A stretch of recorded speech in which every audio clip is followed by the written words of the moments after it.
ये कहानी है एक पुराने खस्ता हाल मकान की जो गांव के एक कोने में वीरान पड़ा था। लोग इसे काला मकान कहते थे। कहते हैं रात के बाद जो भी वहां गया वापस नहीं आया। एक दिन एक नौजवान रेहान ने फैसला किया कि वो इस मकान का राज मालूम करेगा।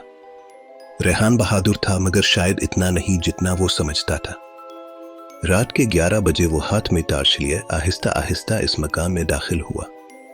दरवाजा चीखने की आवाज के साथ खुला।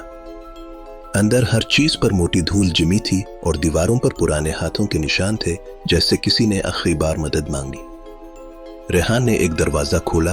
अंदर एक पुराना आईना रखा था, लेकिन जैसे ही इसने रोशनी इस पर डाली इसे अपना अक्स नजर नहीं आया, बल्कि किसी और का।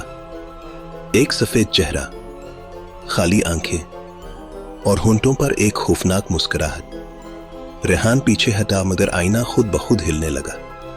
फिर वही चेहरा बोलने लगा, तुम क्यों आए हो? मैं तो तुम्हारा इंतजार कर रहा था। रेहान के हाथ कांपने लगे। इसने दरवाजा खोलने की कोशिश की मगर वो बंद था। फिर अचानक आईने से आवाज आई, रेहान, तुम्हें याद नहीं? यह तुम्हारा ही घर है। तुम कभी यहां से गए ही नहीं। रेहान की आंखों के सामने तस्वीरें झिलमिलाने लगी। एक जलता हुआ कमरा चीखे और एक हाथ जो आईने के पार से इसे बिला रहा था। अचानक आईने के अंदर से एक सियाह हाथ निकला और रेहान का हाथ पकड़ लिया।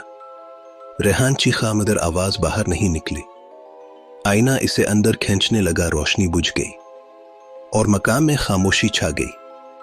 सुबह जब लोग गुजरे तो मकान वैसा ही खाली था, मगर अब वहां एक नया आईना रखा था और उस आईने में रेहान की शक्ल कैद थी। लोग कहते हैं अगर कोई रात को इस मकान में जाकर रेहान का नाम ले तो वो वापस आता है, मगर इस बार वो जिंदा नहीं होता।